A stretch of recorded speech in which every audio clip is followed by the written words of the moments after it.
하나님은 우리 개인 개인을 사랑하시고 개인 개인의 인생을 주관하시고 인도하십니다. 또 뿐만 아니라 한 나라, 민족도 또 이 세계 역사도 주관을 하십니다. 그래서 그 하나님을 가리켜서 우리는 역사를 주관하시는 하나님이다. 그렇게 부르게 됩니다. 그래서 오늘 본문을 통해서 우리 하나님이 우리를 어떻게 이끄시고 또 뿐만 아니라 우리 나라와 민족의 역사를 어떻게 주관하시는가 하는 안목을 좀 크게 넓혀주는 그런 계기가 되는 말씀을 드리려고 그럽니다.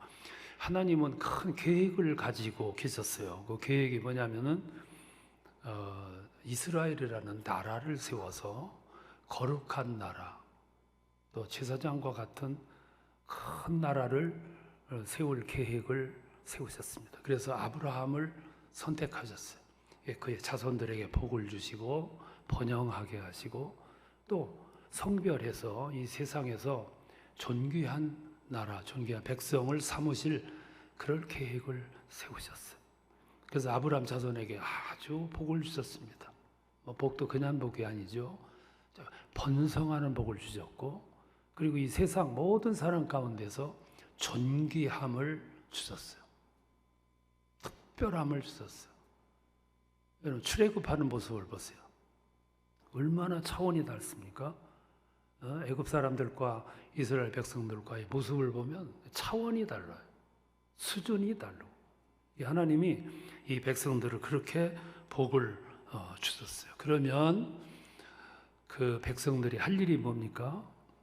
그는 하나님을 하나님으로 하나님이 부여하신 사명과 뜻을 잘 통제를 해서 그대로 살아갔으면 얼마나 좋았겠어요? 근데 그걸 망각을 했어요. 여러분, 이걸 망각한다는 것이 불행입니다.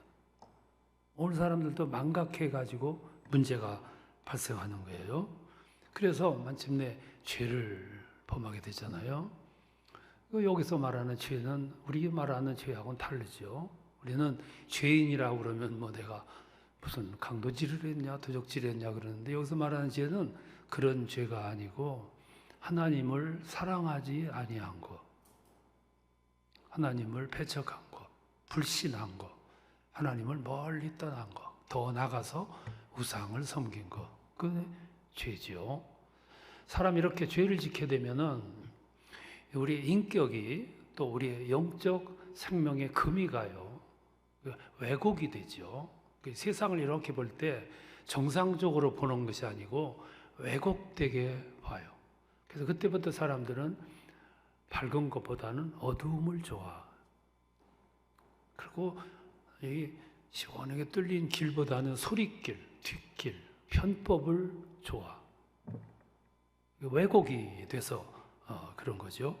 그러니까 이스라엘도 벌써 복을 받는 비결은 하나님 안에서 사는 거예요. 그리고 하나님의 뜻을 세상에 펼치는 거지.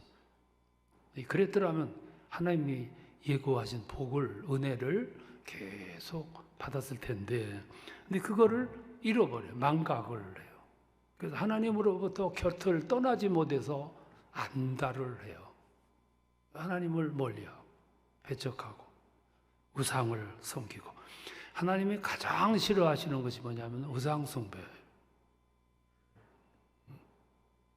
하나님을 우상과 비교하는 거, 하나님이 참을 수가 없어요. 그리고 하나님을 위해서 성별해서 만든 백성들이 하나님을 떠나서 살아가니까. 그래서 하나님은 백성들을 깨우치기 위해서 예언자를 보내가지고 설득을 했고, 그리고 달래기도 했고, 옥박질리기도 했고, 그래도 안 되니까 마지막에는 회초리를 들어요. 막대기를. 여러분, 어린아이들 양육하다 보면 견디다 못해 마지막에 회초리를 들잖아요. 미워서 그런 건 아니죠. 하나님의 회초리를 들어요. 그때 막대기로 사용된 나라가 바벨론, 아수르, 블레셋. 하나님은 이런 나라들을 이렇게 불러가지고 백성들을 깨우치게. 그래서 이스라엘에 마침내 고난이 와요. 불행한 사건이 이루어지죠. 그래서 주전 605년에 바벨론 느부갓네살이라는 왕이 예루살렘을 침공을 해요. 막 군대를 끌고 와가지고 약탈을 해요. 예루살렘의 보물들 다 가져가고, 그리고 영감이 충만했던 다니엘과 그 세 친구를 포로로 잡아가요. 이걸 제1차 포로 사건이라 그래요. 8년 후 주전 597년 3월 16일 날 여호야김 왕이 또 잡혀가요. 고관들도 에스겔 선지자가 또 잡혀가요. 이걸 제2차 포로 사건이라 그래요. 5년 후 589년에 3차 포로가, 7년 후 582년에 네 번째 포로가 잡혀가요. 불행이죠. 평안히 살아가던 고향을 떠나서 끌려가는 거예요. 이게 무슨 말이냐면은 그때까지도 이 백성들이 깨닫지를 못한 거예요. 왜 이런 현상이 일어나는지를 깨닫지를 못한 거예요. 여러분, 이 깨닫지 못한다는 것이 불행이에요. 이제는 예루살렘에 남은 사람들은 백성 구실 못하는 사람만 남았어. 지도자들은 다 잡혀갔어. 우시야 왕 때는 예루살렘에 25만 명이 운집한 번영하는 도시였는데 이제는 수천 명밖에는 없어. 남은 사람들도 구실을 못하는 사람만 남았어. 그렇게 바빌론에 가가지고 얼마를 살았냐 하면 70년을 산 거예요. 네, 70년이 지났습니다. 어느 날 포로로 잡혀간 백성들의 마음속에 새 희망이 솟기 시작해서, 그 희망이 뭐냐면 70년이 됐으니까 이제는 고국으로 돌아갈 때가 됐다. 이 70이라는 수는 다니엘에 의하면 해방의 수예요. 회복의 수고. 이스라엘 사람들은 70년을 소중히 여겨요. 그러니까 이게 회복의 때가 됐다. 희망을 갖기 시작을 해요. 그래서 포로들 마음, 이 마음, 저 마음, 이심전심으로 고국으로 돌아갈 꿈을 꾸기 시작하고 희망을 갖기 시작하는데, 이 삽시간에 포로들 마음을 점령을 하게 돼요. 그 이야기는 뭐냐면은 비로소 70년 만에 깨달았다고 말해요. 회개했다고 말이에요. 사람이 회개를 해서 영적 이 상태가 온전하게 되고 회복이 되면 보이는 것이 있어요. 깨닫게 되는 것이 있고 생각의 차원이 달라져. 그래서 회개를 해서 영적 상태가 회복이 되고 보니까 지난 날의 역사를 이렇게 되돌아보니까 생각이 달라졌고 오늘의 현실을 보니까 상황이, 해석이 달라진 거예요. 그래서 그때 포로들은 영적으로 회복된 안목을 가지고 신앙적으로 현실을 해석을 하기 시작해서 그게 세 가지예요. 하나가 뭐냐면 오늘의 포로의 생활, 고난은 하나님의 징벌이다. 우리 죄 때문이다. 두 번째, 하나님이 지금 우리에게 징벌을 주셨고 고난을 주셨지만 이 고난은 고난으로 끝나지 않고 우리 민족의 먼 미래를 위해서 하나님이 훈련하시는 것이다. 세 번째, 하나님으로부터 징계를 받아서 포로로 여기 끌려왔지만 그러나 하나님은 우리를 버리신 것이 아니라 지금도 여전히 이곳에서 우리와 함께하고 계시다. 이렇게 깨달았어. 대단한 깨달음이죠. 성숙한 깨달음. 회개를 해서 영적 생활이 회복이 되고 하나님과의 관계가 바로 세워지니까 이런 깨달음이 주어지는 거예요. 이런 건강한 깨달음이 갖게 되자 그들의 마음속에 또 고국에 대한 그리움, 해방, 소망, 하나님의 뜻, 클막 생각을 하면서 이 마음속에서 새로운 다짐이 일어났어요. 그 다짐이 뭐냐면 세 가지예요. 하나는 율법 생활에 더 충실하자. 안식일을 더 철저히 지키자. 그리고 여기서라도 우리가 할 일을 정확하게 행해서 하나님의 백성으로서 정체성을 분명하게 나타내자. 얼마나 대견해요. 이런 깨달음은 배부를 땐 몰라요. 평안할 때 모릅니다. 이런 아픔을 당해야 눈이 뜨여. 영적 안목이 만들어지게 되는 거죠. 그래서 그들은 큰 기대를 가졌어요. 이제 우리는 곧 해방되어 고국으로 돌아갈 것이다. 우리들이 고국으로 돌아가는 것이 하나님의 뜻이다. 그리고 그들은 노래 부르기 시작해요. 그 노래가 시편 126편입니다. 여호와께서 시온의 포로를 돌려보내실 때에 우리는 꿈꾸는 것 같았도다. 여호와여, 우리의 포로를 남방 시내들같이 돌려보내소서. 노래를 부르기 시작해요. 그러니까 막 속에서 그냥 묻혀있던 그 의식이 깨어나니까 영적으로 소망이 막 솟아올라.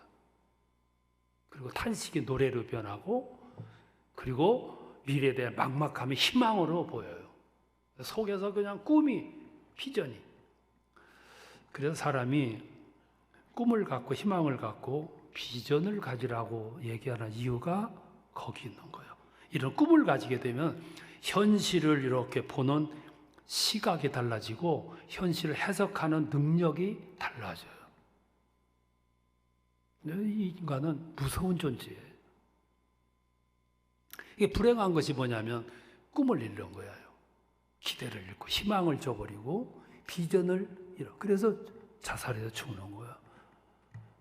죽는 사람은 돈이 없어 죽는 게 아니에요. 그러면 부자가 자살하는 이유가 뭡니까? 돈이 없었습니까? 그건 아니거든. 왜 죽냐? 희망을 잃어버렸기 때문에. 기대, 비전을 잃어버렸기 때문에. 이렇게 꿈과 희망과 믿음과 소망으로 하나님의 섭리에 대한 새로운 자각을 갖게 되면 오늘과 같은 이런 불확실한 현실이 가능한 현실로 전환이 돼요. 이게 믿음의 세계입니다. 오늘의 불가능한 현실이 실제 막혔던 길이, 사라졌던 길이 환하게 드러내는 새로운 길을 발견하게 되는 거죠. 그 길은 내가 발견하고 내가 만든 게 아니에요. 그 길은 하나님이 만드시는 거예요. 먼저 해야 할 일은 내가 그런 기대를 갖고 희망을 갖고 비전을 갖고 영적 안목을 갖는 게 중요해요. 먼저 내가 가지면 하나님은 그걸 가지고 역사하세요. 어떻게 역사하냐면 하나님이 하나님의 방법으로 역사하시고 길을 여시는 거예요. 근데 문제는 포로 생활하면서 70년이 돼서 그런 희망과 기대와 소망과 비전을 가졌는데 오늘 놓여 있는 현실의 벽이 너무 높았어요. 꿈을 갖기는 했는데 오늘 현실, 우리를 지배하고 있는 바벨론이라는 나라가 너무 컸어요. 꿈은 좋았는데 현실을 보니까 막막해. 마치 일본 시대 때 우리나라가 해방의 기운이 전무했던 것처럼 어디를 봐도 해방 불가능해. 불가능하다 생각하니까 친일파가 생긴 거예요. 친일파는 왜 생겼냐면은 얼마 있으면 해방될 것이다. 그러면 친일파가 안 생겨요. 매사가 불가능했어. 현실을 볼 때 일본이 너무 강했듯이 이 포로들이 보니까 바벨론이 너무 강했어. 그래서 사람들이 그때 희망의 끈을 놓게 돼서 좌절하게 되고 포기하게 되는 거예요. 근데 꿈은 그렇게 상실되면 꿈이 아니에요. 그럼에도 불구하고 꿈도 기대도 소망도 비전도 갖는 거예요. 왜 그러냐면 하나님은 없는 것에서 있게 하시고 불가능해서 가능케 하시는 하나님이시기 때문에 나는 불가능하게 보지만 하나님은 하나님의 방법으로 새로운 그 시대에 사람의 상상을 뛰어넘는 방법으로 하나님의 역사하세요. 그래서 오늘 성경 본문 보면 하나님의 방법으로 역사하시잖아요. 그래서 그때 하나님은 고레스라는 사람을 등장시켜요. 여러분 그 상황에서 이렇게 가만히 보세요. 느부갓네살이라는 이 왕이 굉장히 그 나라가 컸어요. 강국이었어요. 그런데 하나님은 그 나라보다 더 실력 있는 나라를 키우셨어요. 그게 메대라는 나라예요. 메대가 이 바벨론도 컸지만 메대라는 나라가 강해지기 시작했어요. 그런데 그 메대라는 나라 속에 반란이 일어났어요. 반란 주동자가 고레스예요. 이 고레스는 페르시아 사람이에요. 성경에는 페르시아를 바사라 그래요. 이 페르시아 이 메대 안에 조그마한 군소재지 같은 조그마한 곳에서 반란이 일어나는데 그 반란 주동자가 고레스. 근데 그 고레스가 페르시아 사람. 반란이 이렇게 해가지고 마침내 메대라는 나라를 점령을 해요. 그리고 내친 김에 그 힘을 가지고 바벨론을 점령해서 합병을 해버려요. 그래서 메대와 바사라는 나라가 만들어지는 거예요. 거기에 왕이 고레스입니다. 그러니까 하나님은 그 시대에 하나님의 뜻을 이루기 위해서 이방 나라 속에서 고레스를 등장시킨 거예요. 본문을 보시면 이 고레스가 주전 538년에 왕이 되자마자 첫 포고령이 오늘 읽은 본문 말씀이에요. 거기 이렇게 말합니다. 1장 3절에 보면 이스라엘의 하나님은 참 신이시라. 너희 중에 그의 백성된 자는 다 예루살렘으로 돌아갈지니라. 가서 하나님 여호와의 성전을 건축하라. 이게 가능한 일이에요? 상상이나 했어 이걸? 누가 이거 상상했는데? 그러면서 조서를 내리는데 4가지로 내렸어요. 하나, 모든 유대인은 고국으로 돌아가라. 두 번째, 가서 여호와의 성전을 건축하라. 성전 건축비는 국고에서 지출할지니라. 세 번째, 과거 느부갓네살 왕이 뺏어온 성전의 기물들을 다 돌려보낼지니라. 네 번째, 고국으로 돌아갈 사람은 돌아가라. 남을 사람은 남아라. 남아서 여호와를 위하여 마음껏 제사할지니라. 그리고 그들을 위해서 필요한 모든 물품을 지원할지니라. 누가? 고레스가. 그래서 역사를 보면 눈이 열리게 돼 있어요. 역사를 보면 뭔가 보이는 것이 있어요. 뭐가 보이냐면 궁극적으로 역사를 움직이는 것은 사람이 아니고 하나님이시다. 그걸 발견하는 거지. 그래서 정치하는 사람들, 권세 가진 사람들은 반드시 역사 공부를 해야 돼요. 그래야 이걸 발견해요. 그래야 경거망동하지 않아요. 자, 그러면 여기까지가 성경에 나와 있는 이야기예요. 근데 성경에 나와 있지 아니한 보이지 않는 부분이 있어요. 이것이 설교의 핵심이라고 말씀을 이미 한번 드렸어요. 그래서 보이지 않는 부분이 3가지가 있어요. 첫 번째, 이 고레스 왕은 누구냐 하면은 이게 하나님이 세우신 이방 왕이었어요. 이스라엘이 하나님 앞에서 큰 오해를 한 게 뭐냐면 하나님은 우리들만의 하나님이라 그랬어요. 큰 오해죠. 하나님은 이스라엘만이 하나님이 아니고 온 인류의 하나님이에요. 너희 하나님이지만 나의 하나님이세요. 이방 세계를 하나님이 역사하시는 거죠. 두 번째, 고레스가 3가지를 봤어요. 이런 신앙 고백하기까지는 그냥 한 게 아니고 본 것이기 때문에. 그 3가지가 뭐냐면 첫 번째가 아수르를 눈여겨봤어요. 아수르를 보니까 아수르의 지배자들이 많은 나라들을 너무 많이 짓밟았고 종교를 탄압했어요. 그 모습을 본 고레스는 저거는 아니야. 저렇게 하면은 안 돼. 이걸 알았어요. 두 번째, 바벨론을 봤습니다. 바벨론 사람들이 공포 정치를 했어요. 약소민족에 쳐들어가 가지고 약탈을 했어요. 그 종교를 탄압을 했어요. 저것도 아니야. 저거는 큰 나라가 할 일이 아니야. 이걸 깨달았습니다. 세 번째가 뭐냐면 바벨론도 받고 아수르도 받지만 고레스는 바벨론에 와서 살고 있는 이스라엘 포로들의 모습을 눈여겨봤어요. 포로들이 땅에 와가지고 살아가는 모습 속에서 고레스가 뭘 봤냐면 포로인데도 불구하고 너무 당당했어요. 하나님의 백성으로서 너무 당당했고 삶의 중심이 있어요. 율법도 충실히 지켰고 포로 생활하면서도 그들은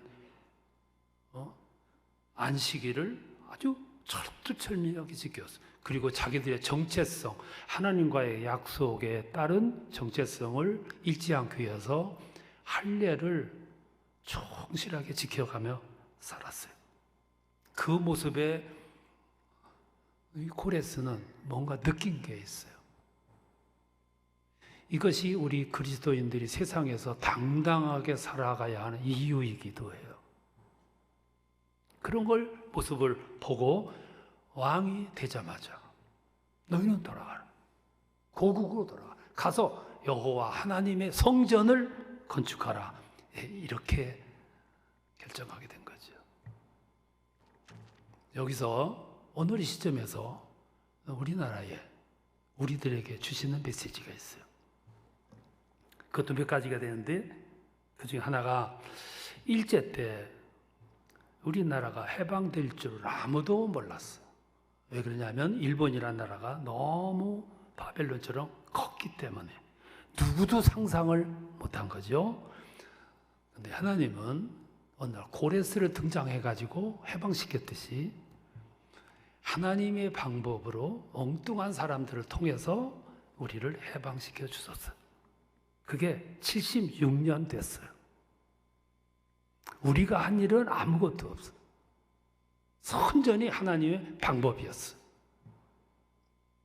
두 번째, 6.25 때 전투 3일 만에 서울이 점령되었어요.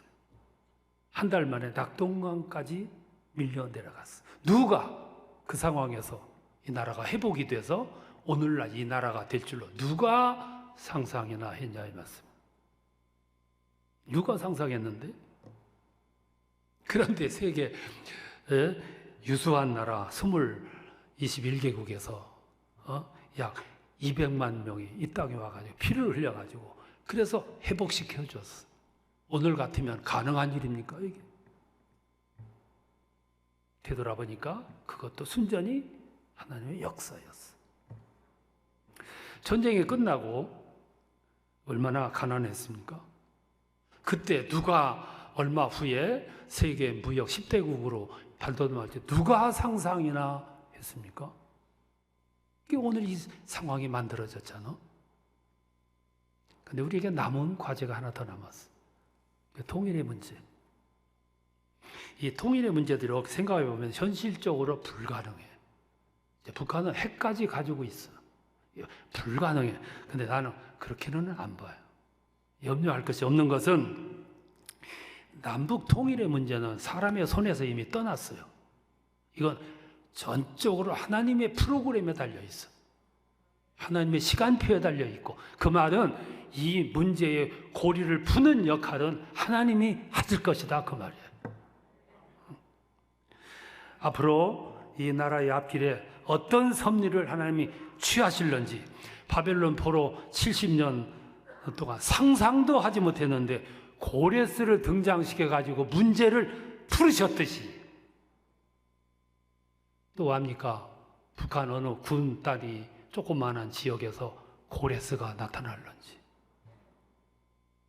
그를 통해서 일을 성취하실런지 오늘 우리가 해야 할 일이 뭐냐면은 안 된다고 하지 말고 우리 마음속에 꿈을 품는 거예요. 기대를 품고 그 전에 그렇게 하셨듯이 오늘 또 하나님은 그렇게 일을 하실 것이다 믿고 다만 기도하면서 예민하게 역사의 흐름을 밝혀보는 거예요.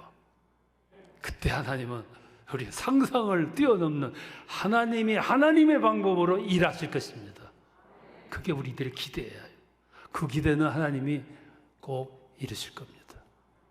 그래서 기도하는 일이에요. 오늘 여러분의 짤막한 기도가 하나님의 보좌를 뒤흔드는 역사 있는 기도가 되실 줄로 믿습니다.